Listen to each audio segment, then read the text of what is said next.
अस्सलाम वालेकुम बच्चों, मेरा नाम है अब्दुल्ला असगर राजपूत और आप देख रहे हैं हमारा यूट्यूब चैनल AK एजुकेशन। तो आज की वीडियो बहुत इन्फॉर्मेटिव होने वाली है आपके लिए, वो इस सेंस में कि HSC पार्ट 1 यानी कि क्लास फर्स्ट ईयर का रिजल्ट आ चुका है तमाम फील्ड्स का, और जिससे बहुत सारे बच्चे आई नो के बहुत ज़्यादा मायूस हैं क्योंकि रिजल्ट उनकी एक्सपेक्टेशंस के मुताबिक बिल्कुल नहीं आया। तो वो 5 सवाल का मैं आज जवाब देने वाला हूं जो बच्चे बहुत ज़्यादा पूछ रहे हैं, और वो 5 सवाल ही मैंने आपके सामने लिखे हुए हैं। तो वन बाय वन मैं इनका आपको जवाब दूंगा। आपने वीडियो गौर से तहम्मुल से सुननी है और एंड तक आपने देखनी है। पहला सवाल हमारा क्या है? पहला सवाल ये है क्लास 9 के बच्चों के लिए कि 9 के सप्ली के एग्जाम्स कब होंगे। भाई 9 के सप्ली के एग्जाम्स होंगे क्लास मैट्रिक के साथ। क्लास मैट्रिक के जब आपके पास एनुअल एग्जाम्स होते हैं उनके साथ ही मैट्रिक के एग्जाम्स होंगे। बहुत सारे बच्चे सोच रहे हैं कि जनवरी में होंगे, तो जनवरी से 9 वालों का कोई ताल्लुक नहीं है। 9 वालों के एग्जाम्स मैट्रिक वालों के साथ ही होंगे। जब आप मैट्रिक के पेपर दे रहे होगे उसके साथ ही जितने पेपर में आपकी सप्ली आई है वो आप दोगे। तो 9 वालों का मसला यहाँ पे क्लियर है। दूसरा मसला क्लास 11 वालों के साथ आ रहा है, क्योंकि अब जो है वो सिंध बोर्ड वालों ने एनुअल 1 और एनुअल 2 का जो है वो सिस्टम इंट्रोड्यूस करवाया है सिंध बोर्ड के अंदर। एनुअल 1 और एनुअल 2 का मतलब ये होता है कि जिनकी या तो मैट्रिक में सप्ली आएगी या जिनकी सेकंड ईयर में सप्ली आएगी वो अपना एनुअल 2 का एग्जाम देंगे। लेकिन जो 9 वाले हैं और जो फर्स्ट ईयर वाले हैं वो अपने, अगर 9 वाले हैं तो वो मैट्रिक के साथ अपना सप्ली का पेपर देंगे, और जो फर्स्ट ईयर वाले हैं वो सेकंड ईयर के साथ अपना सप्ली का पेपर देंगे। जो कि आपको आई होप के डेट आई थी कि मैट्रिक एग्जाम्स होंगे अराउंड कोई मार्च में होंगे, और जो सेकंड ईयर और फर्स्ट ईयर जो आपके पास पेपर्स होंगे वो होंगे अराउंड अप्रैल में। तो इसका मतलब ये हुआ कि क्लास 11 के जो सप्ली के एग्जाम्स होंगे वो सेकंड ईयर का जब पेपर हो रहा होगा अप्रैल में, तो वह सप्ली का एग्जाम होगा क्लास 11 का। सही है? तो जनवरी में आपने कंफ्यूज नहीं होना कि जनवरी में पेपर है, तो जनवरी में आपके पेपर बिल्कुल नहीं है। ठीक है? तो 11 के पेपर भी सेकंड ईयर के साथ ही हो रहे हैं। तो 2 क्वेश्चन का जवाब आपको आई होप के मिल चुका होगा। तीसरा सवाल हमारे पास है कि स्क्रूटनी का क्या प्रोसीजर है।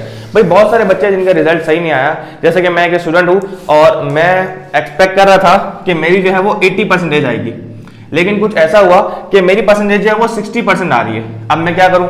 अब जाहिर सी बात है बहुत सारे बच्चे सोचते हैं कि भाई स्क्रूटनी करवाएंगे, पेपर हम रीचेक करवाएंगे, बोर्ड वालों ने हमें गलत रिजल्ट दे दिया, XYZ जो भी मसला आपके साथ है। तो आपने क्या करना है, थोड़ा सा सब्र करना है, क्योंकि स्क्रूटनी के लिए आप तब अप्लाई कर सकते हो कि जब आपके हाथ में मार्कशीट होगी। जैसे ही सिंध बोर्ड मार्कशीट इशू कर देगा वैसे ही आपने जाना है बोर्ड ऑफिस और आपने स्क्रूटनी करवानी है। तो आप पहले इंतजार करो अपनी मार्कशीट के आने का, उसके बाद ही आप स्क्रूटनी करवा सकते हो। तो तीसरे सवाल का भी आई होप आपको जवाब मिल गया होगा। चौथा सवाल है हमारा कि एनुअल 2 के एग्जाम्स कौन से सिलेबस से आएगा। अब देखो एक कंफ्यूजन और बढ़ गई है कि अब जो है सिंध बोर्ड वालों ने रिड्यूस सिलेबस जो है वो अनाउंस करवाया है, रिड्यूस सिलेबस जो है वो जारी कर दिया है बच्चों को।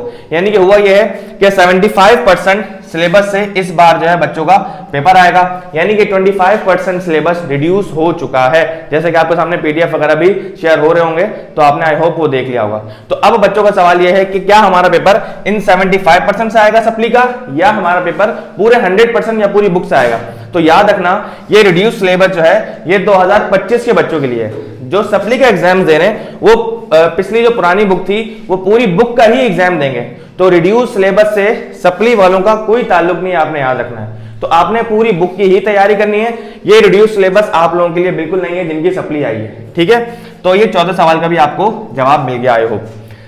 5वां सवाल है जो कि बहुत इंपॉर्टेंट है। अब बहुत सारे बच्चे क्या कहते हैं यार कि फर्स्ट ईयर में रिजल्ट बहुत गंदा आया है, ऐसे परसेंटेज लेके हमें किसी यूनिवर्सिटी में एडमिशन नहीं मिलेगा, कोई हमें लेगा नहीं, तो उसके लिए क्या प्रोसीजर है। तो देखो इंप्रूवमेंट जो है ना, इंप्रूवमेंट आप तब ही दे सकते हो जब आपने अपने सेकंड ईयर के पेपर दे दिए।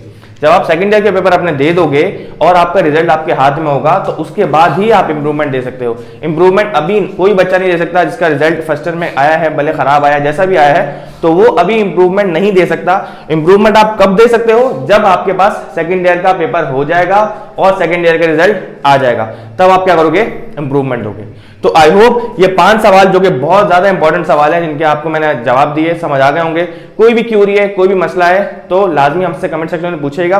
और जो सप्ली वाले के बच्चे हैं उनके जो गेस्ट पेपर होते हैं, प्रिपरेशन पेपर होते हैं, अगर वो किसी को चाहिए तो वो हमसे कमेंट सेक्शन में लिख सकता है। इंशाल्लाह उस पर भी एक वीडियो बना देंगे। Thank you so much for watching. Allah Hafiz.